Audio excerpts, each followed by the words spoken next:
أعوذ بالله من الشيطان الرجيم. بسم الله الرحمن الرحيم. الحمد لله رب العالمين. الرحمن الرحيم. مالك يوم الدين. إياك نعبد وإياك نستعين. اهدنا الصراط المستقيم. صراط الذين أنعمت عليهم غير المغضوب عليهم ولا الضالين.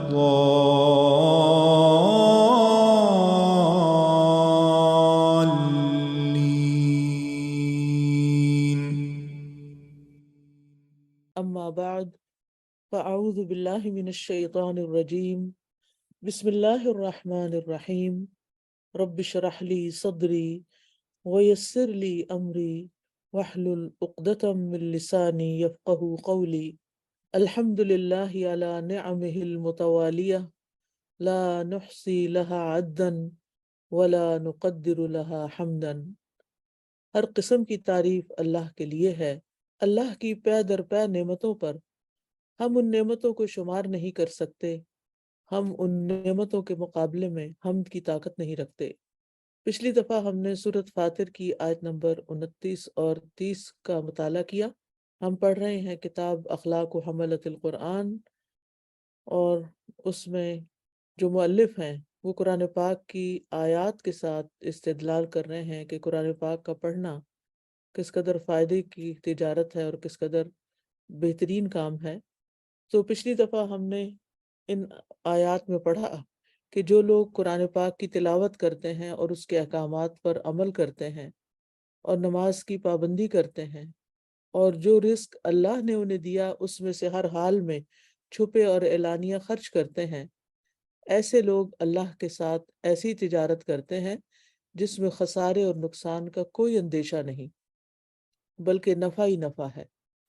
قیامت کے دن اللہ تعالیٰ انہیں نہ صرف ان کا پورا پورا اجر انہیں دے گا، بلکہ اپنے فضل و کرم سے اور بھی زیادہ دے گا، کیونکہ اللہ تعالیٰ بندوں کی کوتاہیوں اور غلطیوں کو معاف کرنے والا اور بندوں کے اعمال کی قدر کرنے والا ہے۔ لہٰذا خوش قسمت ہیں وہ لوگ کہ جو قرآن مجید کی تلاوت کو اپنی زندگی کا ایک حصہ بنائے ہوئے ہیں اور اس میں دن بدن اضافہ ہی کرتے چلے جا رہے ہیں، کیونکہ ہر تاجر، ہر عقل مند تاجر، ہر کامیاب تاجر وہی ہوتا ہے کہ جو اپنی انویسٹمنٹ کو بڑھاتا چلا جاتا ہے، اپنی تجارت کو وسیع کرتا چلا جاتا ہے، اور جو کچھ وہ کما رہا ہوتا ہے وہ صرف اسی پر اکتفا نہیں کرتا۔ تو مجھے امید ہے کہ جتنے لوگ بھی یہ بات سن رہے ہیں وہ اپنی پوری کوشش کر کے اپنی روزانہ کی تلاوت میں مزید کا اضافہ کریں گے اور زندگی بھر یہ اضافہ جاری رکھیں گے، کیونکہ جب ہم پڑھنے لگتے ہیں اور روزانہ کی بنیاد پر پڑھتے ہیں تو ہماری کیپیسٹی بلڈ ہو جاتی ہے، پھر ہمیں وہ کام مشکل نہیں لگتا۔ ابتدا میں کوئی بھی چیز جو ہم کرتے ہیں وہ کرنا مشکل ہوتی ہے، لیکن کرتے کرتے جب انسان پریکٹس کر لیتا ہے، ماہر ہو جاتا ہے، تو پھر اس کے لیے آسانیاں بھی ہو جاتی ہیں۔ ان مع العسر یسرا۔ تو آج ہم پیج 13 پڑھیں گے کتاب کا، اور اس میں بھی آج ہم ایک آیت ہی کا مطالعہ کریں گے۔ وقال عز وجل، آیت نمبر 9 اور 10 پلے کیجئے جو اسکرین پر دکھائی دے رہی ہے۔ إن هذا القرآن يهدي للتي هي أقوم ويبشر المؤمنين الذين يعملون الصالحات أن لهم أجرا كبيرا وأن الذين لا يؤمنون بالآخرة أعتدنا لهم عذابا أليما۔ اللہ عز و جل کا فرمان ہے، بے شک یہ قرآن اس راہ کی ہدایت دیتا ہے جو سب سے زیادہ سیدھی ہے، اور ان مومنوں کو خوشخبری دیتا ہے جنہوں نے نیک عمل کیے کہ ان کے لیے بہت بڑا اجر ہے، اور بے شک وہ لوگ جو آخرت پر ایمان نہیں لاتے ہم نے ان کے لیے دردناک عذاب تیار کر رکھا ہے۔ ان ھذا القرآن یہدی للتی ہی اقوم، تو ان آیات میں اللہ سبحانہ وتعالیٰ قرآن کریم کے شرف اور اس کے جلال و عظمت کے بارے میں آگاہ فرما رہے ہیں۔ تو ان ھذا القرآن یہدی للتی ہی اقوم، یعنی قرآن عقائد، اعمال، اخلاق، معاملات کے بارے میں سب سے معتدل اور سب سے بہتر راہ دکھانے والا ہے، یعنی وہ راستہ دکھانے والا ہے جو سب سے زیادہ مناسب ہے۔ اقوم کی تفسیر یہ ہے کہ وہ راستہ جو منزل مقصود تک پہنچانے میں قریب بھی ہو، یعنی منزل تک، ڈیسٹینیشن تک پہنچانے میں قریب بھی ہو، آسان بھی ہو، خطرات سے خالی بھی ہو۔ تو قرآن کریم انسانی زندگی کے لیے جو احکام دیتا ہے اس میں یہ تینوں باتیں پائی جاتی ہیں کہ اگر ہم قرآن مجید کے احکامات پر عمل کریں گے تو اپنی منزل یعنی اللہ کی رضا اور جنت تک پہنچ جائیں گے۔ اور پھر یہ ہے کہ انشاءاللہ اس زندگی میں بھی آسانیاں ہوں گی، برزخ میں بھی آسانیاں ہوں گی، حشر کے دن بھی آسانیاں ہوں گی، اور جتنے بھی آئندہ جو خطرات انسان کی زندگی کو ہو سکتے ہیں ان سے بھی انسان بچ جائے گا، ناکامی سے بچ جائے گا۔ پچھلی آیت میں ہم نے پڑھا نا کہ وہ ایسی تجارت کر رہے ہیں، یعنی قرآن مجید کے پڑھنے والے ایسی تجارت کر رہے ہیں کہ جس میں کبھی گھاٹا ہے ہی نہیں، نقصان ہے ہی کوئی نہیں اس میں اگر انسان کو کوئی تکلیف بھی پیش آتی ہے تو اس پر بھی اجر عظیم ہے، یعنی اس کے پڑھنے میں، یاد کرنے میں، اس کو سمجھنے میں، اس میں غور و فکر کرنے میں، تدبر کرنے میں اگر اس کو کسی قسم کی کوئی مشکل آتی ہے تو اس عمل پر بھی اجر ہے اور مشکل پر مزید اجر ہے۔ تو بہرحال قرآن مجید ایسے رستے کی طرف رہنمائی کرتا ہے جو سب سے زیادہ درست ہے، اقوم ہے، ہمیں ایسے عقیدے کی طرف رہنمائی کرتا ہے جس میں کوئی پیچیدگی نہیں، سیدھا سیدھا صاف صاف ایمانیات، ہمارے جتنے بھی عقیدے کی باتیں، اللہ ایک ہے، محمد صلی اللہ علیہ وسلم اس کے رسول ہیں، یعنی سمپل سمپل باتیں ہیں، مرنے کے بعد دوبارہ جی اٹھنا ہے، قرآن اللہ کی کتاب ہے، اللہ نے فرشتے بنائے ہیں، ان چیزوں پر جو ایمان لانے والی بات ہے تو مختصر سی چیزیں ہیں۔ پھر عبادات سے متعلق ہمیں جو رہنمائی دی گئی ہے وہ بھی بالکل درست ہے، اس میں بھی کوئی مشکل نہیں، سمپل عبادات ہیں، اور ان میں انسان کہیں پر بھی ہو یعنی فطری طریقے سے ان عبادات کو بجا لا سکتا ہے، اور جہاں بہت مشکل ہو وہاں انسان کے لیے رخصت بھی ہے۔ پھر اسی طرح شرعی احکامات جو ہیں ان میں ہم دیکھتے ہیں کہ بندوں کی طاقت سے زیادہ کوئی چیز ان پر نہیں ڈالی گئی، یعنی شرعی احکامات کی وجہ سے انسان پر ایسی مشقت نہیں ڈالی گئی کہ انسان بیزار ہو جائے اور نفس اکتاہٹ کا شکار ہو جائے، یا پھر اتنی آسانیاں بھی نہیں دی گئی کہ نفس صرف آسانی اور آرام پرستی اس کے اندر پیدا ہو جائے اور وہ کسی کام کے قابل نہ رہے، بلکہ یہ ساری عبادات ہمیں دنیاوی امور میں بھی مدد دیتی ہیں، ہماری زندگی کو ڈسپلن کرتی ہیں، ہمیں یعنی جیتے ہوئے جاگتے ہوئے رکھ رہی ہیں۔ یعنی بعض لوگ بس زندہ ہیں لیکن مردہ لاشوں کی طرح ہیں، بس ان کا کام صرف سونا ہے، آرام کرنا ہے، سستی سے کبھی ادھر کبھی ادھر لڑکنا، لیکن جو لوگ 5 وقت کی باقاعدہ مسجد جا کر نماز پڑھتے ہیں، خصوصاً مرد حضرات، تو ان کے لیے وہ کتنے ایکٹیو رہتے ہیں اور کتنے صاف ستھرے اور کتنے وقت کے پابند۔ تو آپ دیکھیے کہ اگر ہمارے ملک میں لوگ صرف نمازوں کی پابندی کر لیں، صرف ایک کام کر لیں، تو ملک میں کوئی گندا نظر نہ آئے آپ کو، سبھی لوگ صاف ستھرے ہو جائیں، مسجدیں بھر جائیں، ہر طرف ایک نور پھیل جائے، لیکن لوگوں کی اس طرف توجہ ہی نہیں ہے۔ پھر اسی طرح لوگوں کو یہ قرآن جو ہے لوگوں کے باہمی تعلقات میں زیادہ صحیح اور سیدھے راستے کی طرف رہنمائی کرتا ہے۔ اگر آپ قرآن مجید پڑھیں تو آپ سورۃ البقرہ کو ہی آپ دیکھ لیں کہ اس میں معاشرتی نظام کے بارے میں، نکاح، طلاق وغیرہ کے بارے میں کتنے بہترین احکامات ہمیں ملتے ہیں۔ اسی طرح مالی نظام، سود اور سود کی ممانعت اور قرض کا لین دین اور ان چیزوں میں بھی بہترین رہنمائی دی گئی ہے، اسی طرح عدالتی نظام میں بھی۔ تو پھر یہ ہے کہ قرآن مجید ہمیں صرف دینی امور کے بارے میں رہنمائی نہیں دیتا بلکہ ہر طرح کے دنیاوی امور کے بارے میں بھی رہنمائی دیتا ہے۔ یعنی انسان کی خوش قسمتی اور انسان کی کامیابی کی کوئی ایسی بات نہیں چھوڑی کہ جو قرآن نے بتا نہ دی ہو۔ پھر اسی طرح قرآن مجید بیماریاں بھی بتاتا ہے اور ان کا علاج بھی بتاتا ہے۔ قتادہ اس آیت کے بارے میں کہتے ہیں کہ یہ قرآن تمہیں تمہاری بیماریوں اور تمہاری دوائیوں کے بارے میں بتاتا ہے۔ تمہاری بیماریاں بڑے گناہ اور جھوٹ ہیں، ہم؟ یعنی جھوٹی باتیں ہیں، اور تمہاری دوائیں جو ہیں وہ استغفار ہے، یعنی اللہ تعالیٰ سے بخشش مانگنا۔ تو جب قرآن مجید کی یہ عظیم صفات ہیں اور اتنے فائدے ہیں تو قرآن مجید کو سیکھنا بھی نہایت ضروری ٹھہرا۔ یعنی جب ہم اس بات پر ایمان لے آئیں گے کہ ان ھذا القرآن یہدی للتی ہی اقوم، کہ یہ قرآن سب سے زیادہ درست راستے کی طرف رہنمائی دینے والی کتاب ہے، تو پھر ہم پر لازم ہے کہ ہم اس راستے پر چلیں بھی جو ہمیں قرآن کی معرفت اور اس سے رہنمائی حاصل کرنے کی طرف لے جاتا ہے۔ اور ہم جان لیں کہ جب ہم اس راستے پر چل پڑیں گے تو جو ہم نے ارادہ کیا ہے اللہ تعالیٰ اس میں ہمارے لیے برکت ڈال دے گا۔ یہاں پر ایک اور دلچسپ لفظ جو ہے وہ قابل توجہ اور قابل غور ہے کہ آپ دیکھیے کہ یہ نہیں کہا گیا کہ ان القرآن یہدی للتی ہی اقوم۔ اگر یہ بھی کہہ دیا جاتا تو بات مکمل تھی، جملہ مفیدہ تھا، ٹھیک ہے، لیکن جب یہ کہا گیا کہ ان ھذا القرآن، تو ھذا جو ہے یعنی اسم اشارہ کو لانا کس بات پر دلیل ہے یا اس سے کیا مراد ہے؟ سورۃ البقرہ میں کہا گیا ہے کہ ذالک الکتاب لا ریب فیہ، اور یہاں کہا گیا ان ھذا القرآن، یعنی کبھی ذالکہ کہا گیا کبھی ھذا کہا گیا۔ تو ذالک الکتاب میں جو ذالکہ استعمال ہوا ہے اور یہاں ھذا جو استعمال ہوا ہے، تو یہ یاد رکھیے کہ اسم اشارہ جو ہوتا ہے، اسم اشارہ قریب جو ہے ھذا، یہ کبھی تعظیم کے لیے آتا ہے اور کبھی مذمت کے لیے آتا ہے، ٹھیک ہے۔ ان دونوں میں جو چیز فرق واضح کرتی ہے وہ اس کے الفاظ کا موقع محل اور سیاق و سباق ہوتا ہے۔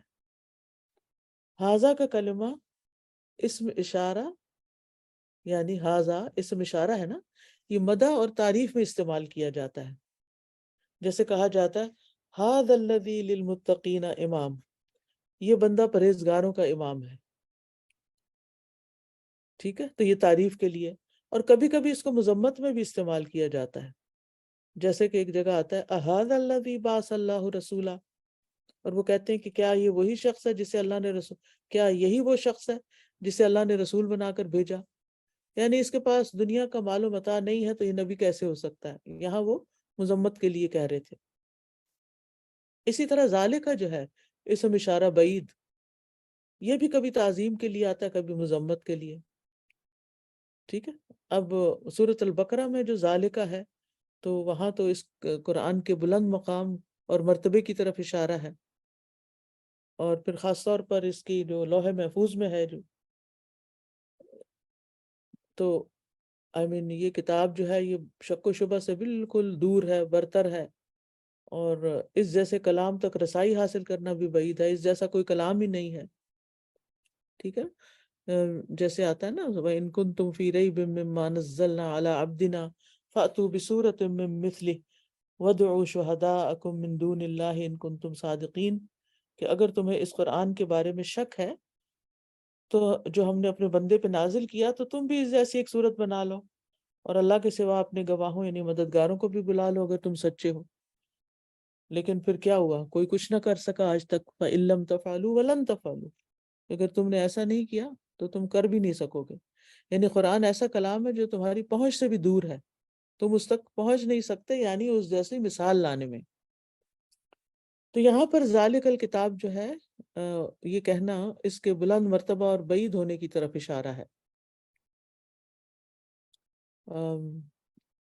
پھر اسی طرح ہم دیکھتے ہیں کہ کبھی یہ مذمت کے لیے بھی استعمال ہو جاتا ہے، اور یہاں پر اس آیت میں ان ھذا القرآن لانے کی وجہ کیا ہے؟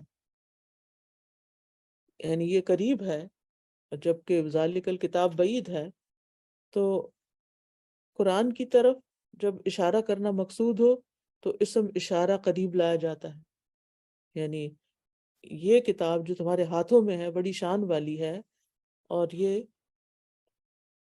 اس رستے کی طرف ہدایت دیتی ہے جو بہت ہی سیدھا راستہ ہے. ٹھیک ہے. اور پھر آپ دیکھیے کہ یہاں اللہ تعالیٰ نے اسم اشارہ انا کے ساتھ ذکر کیا ہے. ٹھیک ہے. یہاں ذالک کا نہیں استعمال ہوا، یعنی جب اللہ تعالیٰ جب بھی قرآن کی طرف اشارہ کرتا ہے تو ھذا کے لفظ کے ساتھ اشارہ کرتا ہے. جیسے قل ان اجتمعت الانس والجن علی ان یأتوا بمثل ھذا القرآن. تو یہاں پر آپ دیکھیں کہ ھذا کا لفظ استعمال ہوا ہے. بہرحال یہ ایک دلچسپ سی بات تھی جو آپ کی توجہ اس کی طرف دلانا مقصود تھی کہ قرآن مجید، اور بتانا یہ مقصود ہے کہ یہ عظیم الشان کتاب ہے اور اس کا کوئی لفظ بھی ایسے ہی نہیں آ گیا بے مقصد. ہر لفظ جو ہے اس کا ایک معنی ہے اور اس کا ایک مقام ہے، اور وہ قرآن کی شان میں مزید اضافہ ہی کرتا ہے. پھر فرمایا وَيُبَشِّرُ الْمُؤْمِنِينَ الَّذِينَ يَعْمَلُونَ الصَّالِحَاتِ أَنَّ لَهُمْ أَجْرًا كَبِيرًا. اور وہ مومنوں کو بشارت دیتا ہے، وہ مومن جو نیک عمل کرتے ہیں، کہ ان کے لیے بہت بڑا اجر ہے. سبحان اللہ، خوشخبری کی بات ہے نا، کہ قرآن پڑھنے کا بھی اجر ہے اور پھر قرآن پر عمل کر کے نیک اعمال کرنے کا تو بہت ہی بڑا اجر ہے. اور ویسے بھی ایمان اور عمل صالح جو ہیں وہ دونوں لازم و ملزوم ہیں. اور ابن جرید کہتے ہیں کہ اس آیت میں اجرن کبیرہ سے مراد جنت ہے، اور ہر وہ چیز جو قرآن میں اس طرح آئی ہے، اجر کبیر، اجر کریم و رزق کریم، ان سب مقامات پر مراد جنت ہی ہے. وَأَنَّ الَّذِينَ لَا يُؤْمِنُونَ بِالْآخِرَةِ أَعْتَدْنَا لَهُمْ عَذَابًا أَلِيمًا. اور بے شک وہ لوگ جو آخرت پہ ایمان نہیں لاتے ان کے لیے ہم نے دردناک عذاب تیار کیا ہے. اب یہاں دیکھ رہے ہیں آپ کے ترغیب کے ساتھ انذار بھی ہے. ٹھیک ہے نا، یعنی کون ہے جو جنت کا مستحق ہے اور کون ہے جو جہنم کا مستحق ہے. یہاں عذابًا علیما سے مراد جہنم کا عذاب ہے، کیونکہ لوگوں نے آخرت کے ساتھ کفر کیا، اس کے وجود کا انکار کیا.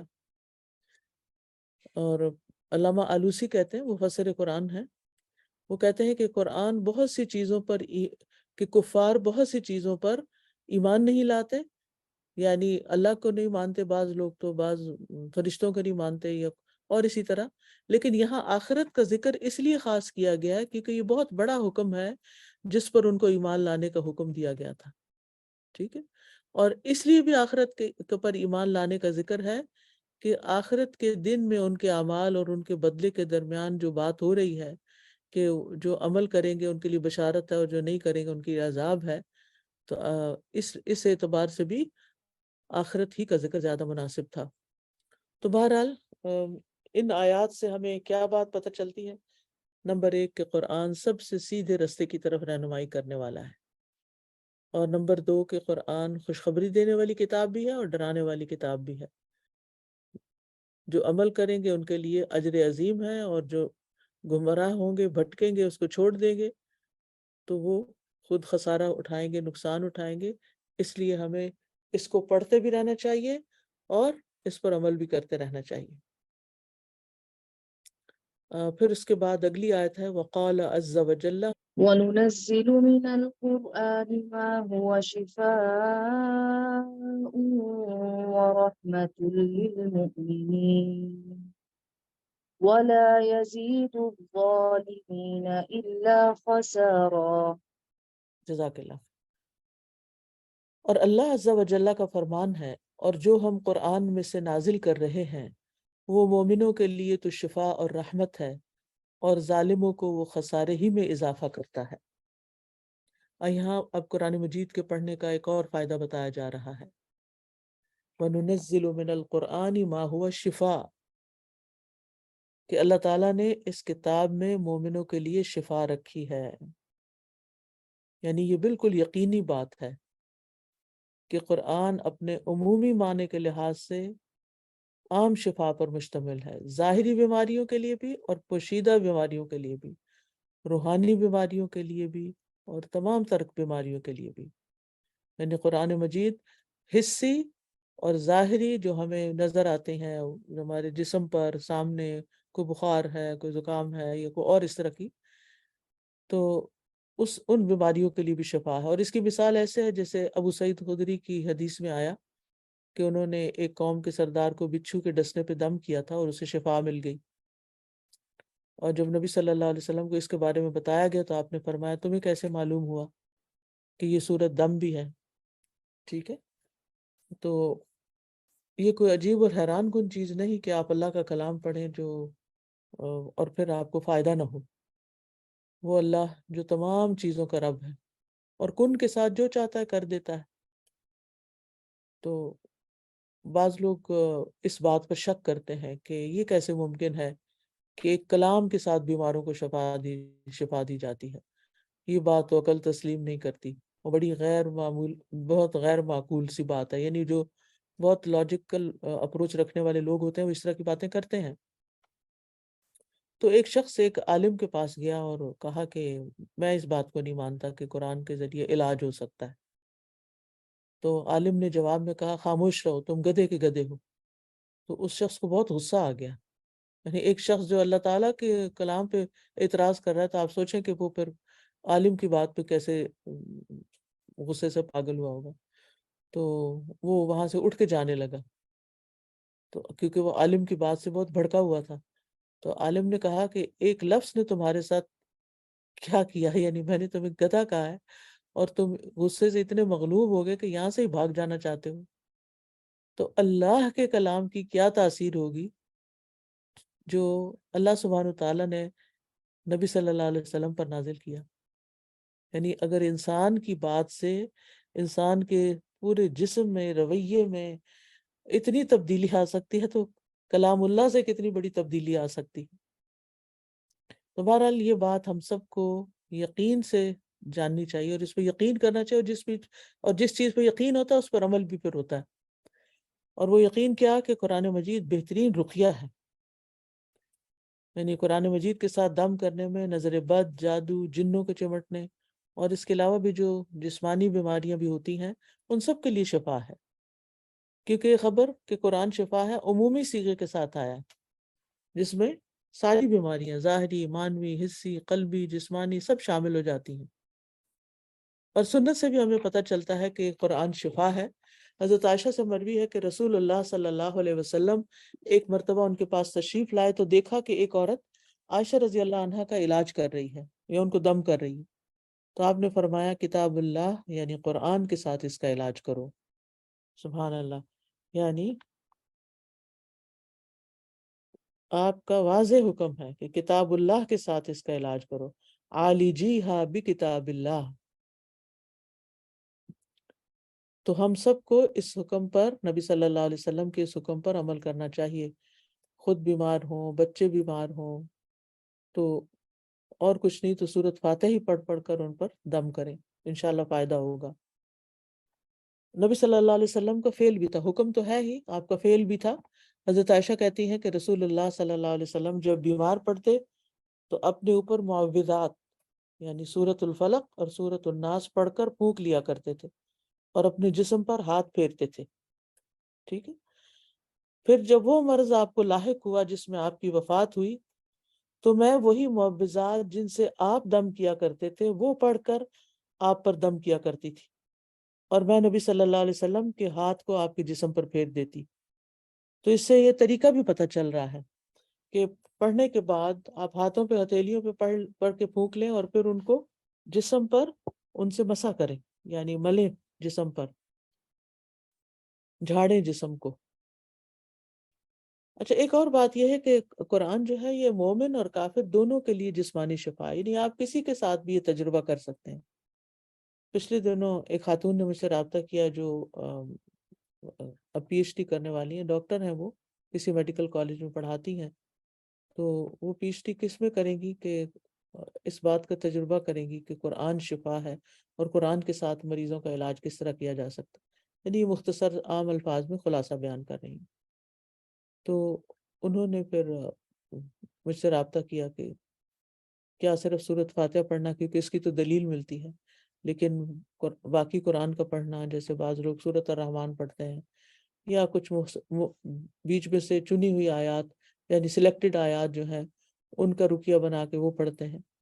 تو بات یہ کہ یہ ایک عمومی حکم ہے، آپ قرآن مجید میں سے کچھ بھی پڑھ سکتے ہیں، تھوڑا یا زیادہ۔ قرآن سارے کا سارا شفا ہے۔ پھر ان کا سوال تھا کہ کیا صرف مسلمز پہ تجربہ کیا جائے یا نان مسلم کو بھی سنایا جا سکتا ہے؟ تو بات یہ ہے کہ دونوں کے لیے، اور اس کی دلیل کیا ہے؟ وہ اس حضرت ابو سعید خدری کی روایت کہ نبی صلی اللہ علیہ وسلم کے چند صحابہ عرب کے قبیلے کے پاس سے گزرے، قبیلے والوں نے ان کی ضیافت نہیں کی، ٹھیک ہے نا، یعنی ان کی مہمانی نہیں کی۔ تو کچھ دیر بعد اس قبیلے کے سردار کو بچھو نے کاٹ لیا۔ اب قبیلے والے دوڑتے ہوئے صحابہ کے پاس آئے، کہنے لگے تم لوگوں کے پاس کوئی دوا یا کوئی دم کرنے والا ہے؟ تو صحابہ نے کہا تم لوگوں نے ہماری ضیافت نہیں کی، ہم اس وقت تک دم نہیں کریں گے جب تک تم ہمارے لیے اس کی مزدوری مقرر نہ کرو۔ چنانچہ ان لوگوں نے چند بکریاں دینی منظور کر لی۔ پھر ابو سعید خدری رضی اللہ عنہ ام القرآن یعنی سورۃ الفاتحہ پڑھنے لگے اور اپنا لعاب بھی اس جگہ پر ڈالنے لگے جس سے وہ شخص تندرست ہو گیا۔ یاد رکھیے کہ جو لعاب دہن ہے نا، اس میں خاص پراپرٹیز ہوتی ہیں، اور پھر یہ کہ منہ سے ہم پڑھتے ہیں نا قرآن، تو وہ سب سے زیادہ کون سی جگہ اس کو ایبزارب کرتی ہے؟ ہمارا لعاب دہن۔ تو اس لیے یہ بہت زبردست نسخہ ہے۔ مثلا آپ کو کوئی پمپلز ہیں یا آپ کو کوئی کٹس لگے ہوئے ہیں یا کبھی جل گئے، خواتین کے ساتھ تو کچھ نہ کچھ لگا ہی رہتا ہے گھر میں کام کرتے ہوئے، تو آپ بھی یہی نسخہ استعمال کریں۔ یا کوئی بھیڑ کاٹ گئی ہے یا مچھر کاٹ گیا ہے تو اب ہوا یہ کہ ان لوگوں نے چند بکریاں دینی منظور کر لی، اور پھر ابو سعید خدری رضی اللہ عنہ دم کرتے رہے حتیٰ کہ وہ انسان ٹھیک ہو گیا، وہ سردار جو تھا ان کا۔ تو اب قبیلے والے بکریاں لے کر آئے، لیکن صحابہ نے کہا ہم جب تک نبی صلی اللہ علیہ وسلم سے پوچھ نہ لیں کہ یہ بکریاں ہم لے سکتے ہیں یا نہیں تو ہم نہیں لیں گے۔ بہرحال وہ مدینہ لے آئے ان کو۔ آپ مسکرائے اور فرمایا تمہیں کیسے معلوم ہو گیا تھا کہ سورۃ الفاتحہ سے دم بھی کیا جا سکتا ہے؟ ان بکریوں کو لے لو اور اس میں میرا حصہ بھی رکھو۔ تو ظاہر ہے ابو سعید خدری رضی اللہ عنہ نے یہی سوچا ہوگا کہ قرآن شفا ہے اللہ تعالیٰ کے اس حکم کے مطابق، اس لیے انہوں نے ایسا عمل کیا۔ اور ویسے تو روحانی بیماریوں کے لیے تو شفا ہے ہی، مثلا شرک، کفر، حسد، بغض، خود غرضی، بخل، لالچ، نفرت، نیگیٹیوٹی، ان سب کے لیے شفا کا کام دیتا ہے، حتیٰ کہ غم، دکھ، اداسی، پریشانی۔ اور میرا یہ ذاتی تجربہ ہے، اگر کسی بھی وقت کوئی مجھے جیسے بہت تھکاوٹ سی محسوس ہو، روحانی طور پر تھکاوٹ سی محسوس ہو، کیونکہ ہم لوگ جو قرآن پڑھتے پڑھاتے ہیں نا تو ان کے الحمدللہ ایک اندر ایک قوت ایمانی ہوتی ہے، ایک اسٹرینتھ ہوتی ہے، ایک اچھی فیلنگ ہر وقت رہتی ہے۔ لیکن کبھی کبھی ایسا ہوتا ہے نا کہ کسی کی بات سے یا کوئی خبر سن کے یا تو ایسے دل تھوڑا سا پریشان بھی ہو جاتا ہے، یا دنیا کے حالات دیکھ کے یا کوئی غمگین کرنے والی خبر سن کے۔ تو میرا علاج کا طریقہ یہی کہ میں قرآن کی تلاوت شروع کر دیتی ہوں، تو الحمدللہ اس کو پڑھتی جاتی ہوں حتیٰ کہ وہ جو اندر پولوشن ہوتی ہے وہ ساری کی ساری صاف ہو جاتی ہے، اور دل پھر سے بالکل ویسے ہی مطمئن اور ایمان سے بھر جاتا ہے۔ تو اس میں کوئی شک ہی نہیں کہ قرآن جو ہے وہ شفا ہے، ٹھیک ہے؟ آپ بھی تجربہ کیجئے۔ اور پھر ویسے بھی قرآن، جو شخص قرآن پڑھتا رہتا ہے اور اس پر عمل بھی کرتا ہے، اس کی ساری بیماریاں دور ہو جاتی ہیں، دل کی بھی دور، اور دل تو اصل ہے نا، دل کی دور ہوگی تو باقی بھی ہو جائیں گی۔ پھر فرمایا وَرَحْمَةٌ لِّلْمُؤْمِنِينَ، لیکن مومنوں کے لیے رحمت ہے، شفا سب کے لیے، رحمت مومنوں کے لیے۔ اور کس طرح؟ یہ یعنی کہ جیسے کسی کے اوپر رحم کیا جاتا ہے نا، اب رحم کا محتاج کون ہوتا ہے؟ جو دکھی ہو، غم زدہ ہو، تکلیف میں ہو، تو یہ قرآن اس کے لیے رحمت بن کے آتا ہے۔ پھر انسان کو عیبوں سے، برے اخلاق سے پاک کرتا ہے، اس کے گناہوں کو مٹانے کا سبب بنتا ہے، تلاوت سے اجر و ثواب بڑھ جاتا ہے۔ اور شفا اور رحمت میں فرق کیا ہے؟ یعنی کہ شفا تو ہے کہ جب انسان بیمار ہو جائے اور پھر اس کا علاج ہو، اور رحمت یہ ہے کہ اللہ تعالیٰ انسان کو کسی بیماری کے ساتھ آزمائش میں نہ ڈالے، یعنی تحفظ کا کام بھی دیتا ہے۔ اور شفا کیا ہے کہ بیماری زائل ہو جائے۔ تو اور پھر یہ ہے کہ جب آپ شفا یاب ہو جاتے ہیں تو یہ اللہ کی رحمت سے ہوتا ہے۔ تو یہ دونوں لازم و ملزوم چیزیں ہیں۔ اور شفا کو رحمت سے پہلے کیوں بیان کیا گیا؟ کیونکہ رحمت لوگوں کو کسی بھی شر سے تحفظ دیتی ہے. ایسا شر جو آ رہا ہو تو پہلے شفا ہونی چاہیے، آنے والے شر سے تحفظ کا ذکر بعد میں ہونا چاہیے کہ آئندہ اللہ تعالیٰ بیمار نہ کرے. جب قرآن مجید نازل ہو رہا تھا تو معاشرے کے اندر بہت سے امراض اور بیماریاں پھیلی ہوئی تھی. مثلا ظلم کرنا، لوگوں کے حق مارنا، انسانوں کو غلام بنا لینا، عورتوں پہ ظلم اور زیادتی، اور اس کے علاوہ بھی بہت سی معاشرتی برائیاں تھیں. تو اسلام آیا تاکہ ان تمام بیماریوں کو، برائیوں کو دور کرے.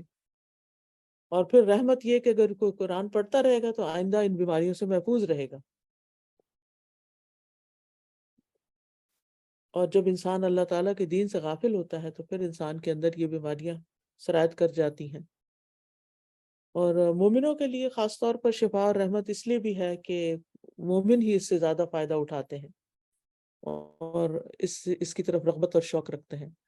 وَلَا يَزِيدُ الظَّالِمِينَ إِلَّا خَسَارًا، اور ظالموں کے تو خسارے میں اضافہ ہوتا ہے.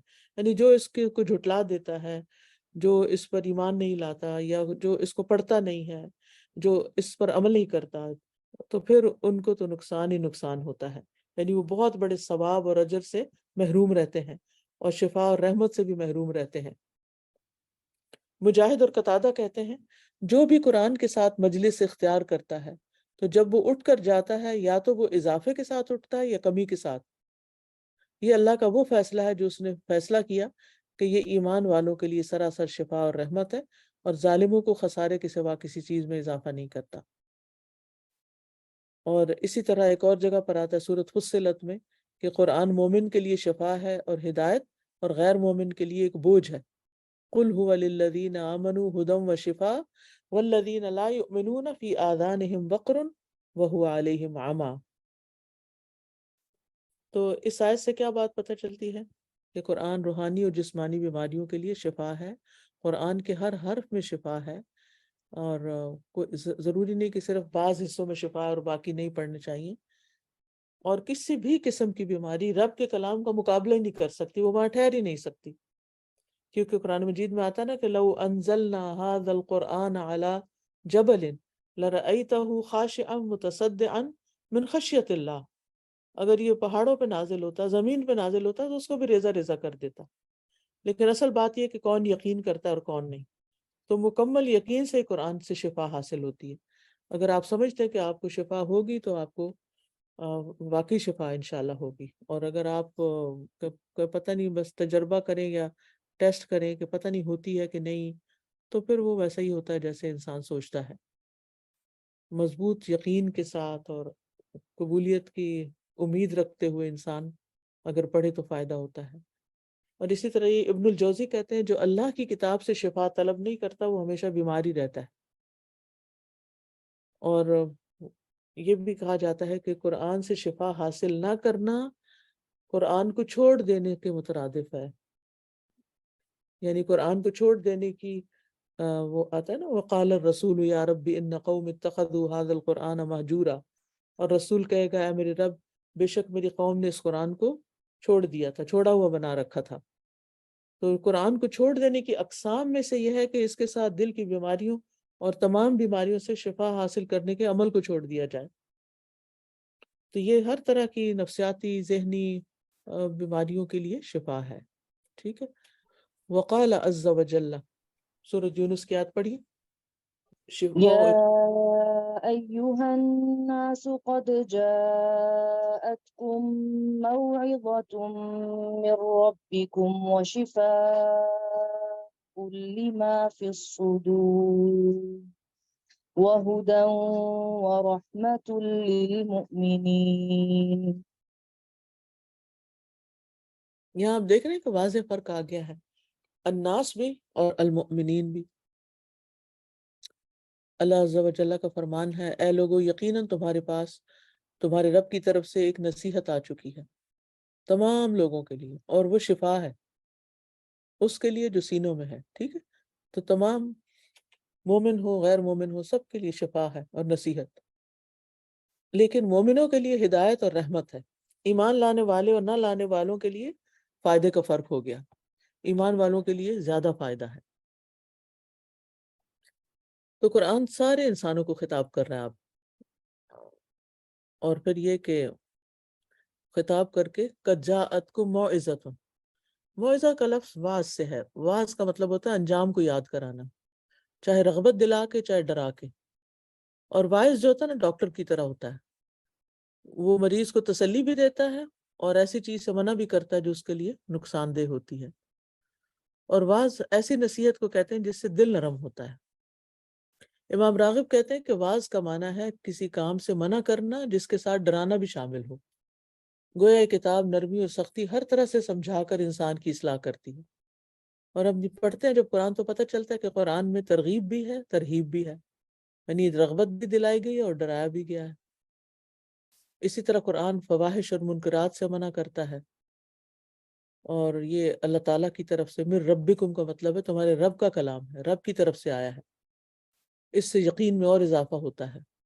وشفاء لما فی الصدور، ابن قیم کہتے ہیں کہ یہ سینے کی بیماریوں کے لیے شفا ہے، یعنی وسوسے، خیالات، منفی خیالات، فاسد ارادے جو شیطان دل میں ڈالتا ہے ان کو یہ قرآن صاف کر دیتا ہے۔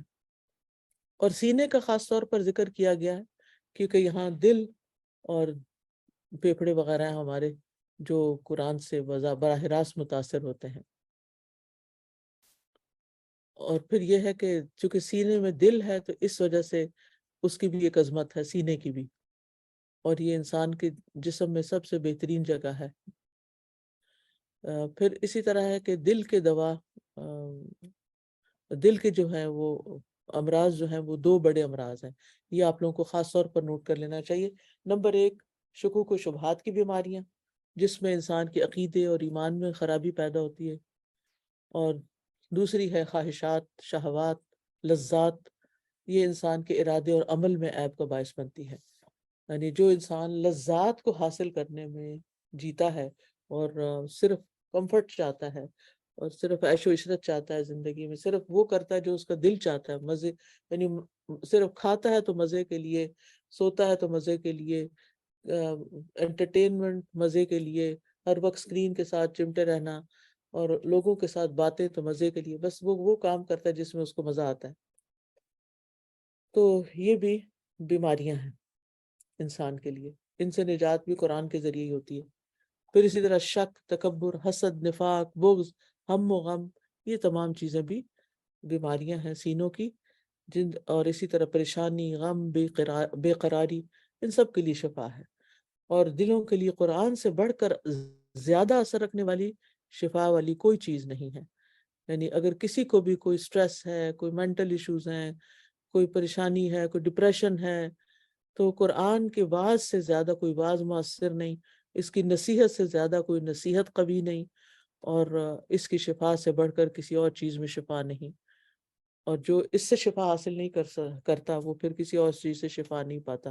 عام طور پر جب لوگ نفسیاتی بیماریوں کا شکار ہوتے ہیں تو ڈاکٹرز کیا کرتے ہیں، پلز دے دیتے ہیں، وہ آپ کو ریلیکس کر دیتی ہیں، آپ سو جاتے ہیں، وقتی طور پر اثر ہوتا ہے، پھر تھوڑی دیر بعد جب اس گولی کا اثر ختم ہوتا ہے تو پھر دوبارہ آپ اسی مصیبت میں آ جاتے ہیں۔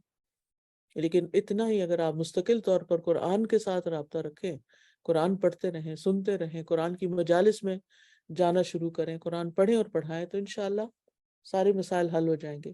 اور ہدن کا لفظ ہے نا، ہدایت کا معنی ہوتا ہے نرمی اور مہربانی کے ساتھ راستہ بتانا۔ الہدا کا بھی یہی مقصد ہے کہ لوگوں کو راستہ تو بتایا جائے لیکن نرمی اور مہربانی کے ساتھ۔ اور قرآن جو ہے زندگی کے ہر معاملے کی طرف رہنمائی کرنے والی کتاب ہے، یعنی دنیا میں بھی جو معاملات ہمارے ہیں، جیسے میں پیچھے میں نے بتا چکی ہوں کہ معیشت، معاشرت وغیرہ کے بارے میں، اور آخرت میں مرنے کے بعد کیا ہوگا اس کے بارے میں بھی یہ کتاب واضح کرتی ہے، راستہ واضح کرتی ہے۔ سورۃ نحل میں آتا ہے وَنَزَّلْنَا عَلَيْكَ الْكِتَابَ تِبْيَانًا لِكُلِّ شَيْءٍ وَهُدًى وَرَحْمَةً وَبُشْرَىٰ لِلْمُسْلِمِينَ، اور ہم نے آپ پر یہ کتاب نازل کی اس حال میں کہ ہر چیز کا واضح بیان ہے اور فرما برداروں کے لیے ہدایت، رحمت اور خوشخبری ہے۔ ٹھیک ہے، یعنی اس کتاب میں اصول و فروع، دنیا اور آخرت کے احکامات کھول کھول کے بیان کر دیے گئے ہیں، اور یہ گمراہی سے بچانے والی کتاب ہے۔ حدیث میں آتا ہے، صحیح مسلم کی روایت ہے، نبی صلی اللہ علیہ وسلم نے فرمایا، اللہ عز و جل کی کتاب ہی اللہ کی رسی ہے، جو اس کی پیروی کرے گا وہ ہدایت پر رہے گا، اور جو اسے چھوڑ دے گا وہ گمراہی پر ہوگا، اور شیاطین کی گمراہی سے بچانے کا ذریعہ بھی یہی کتاب ہے۔ عبداللہ فرماتے ہیں کہ بے شک اس سیدھے راستے پر آمد و رفت رہتی ہے، یہاں شیاطین آتے ہیں اور بلند آواز سے کہتے ہیں اے اللہ کے بندے اس دوسرے راستے پہ آ جاؤ، بس تم اللہ کی رسی کو مضبوطی سے تھام لو، بے شک اللہ کی رسی قرآن ہے۔ اور وہ جو ایک اور حدیث بھی ہے نا مسند احمد کی، جس میں اللہ تعالیٰ نے ایک مثال بیان فرمائی ہے، نبی صلی اللہ علیہ وسلم نے فرمایا، حدیث قدسی ہے کہ ایک صراط مستقیم ہے جس کی دونوں جانب دیواریں ہیں، جیسے تنگ گلی ہوتی ہے نا تو دونوں طرف دیواریں ہوتی ہیں اور آپ سیدھے نکل رہے ہوتے ہیں، حسین آگائی کی گلیاں یاد کر لیں۔ ان دیواروں میں کھلے ہوئے دروازے ہیں، دروازوں پہ پردے لٹک رہے ہیں، اور راستے کے مرکزی دروازے پر ایک پکارنے والا کھڑا ہے، اے لوگوں سب کے سب اس راستے میں داخل ہو جاؤ، دائیں بائیں نہیں جانا۔ اور ایک دائی راستے کے بیچ میں پکار رہا ہے۔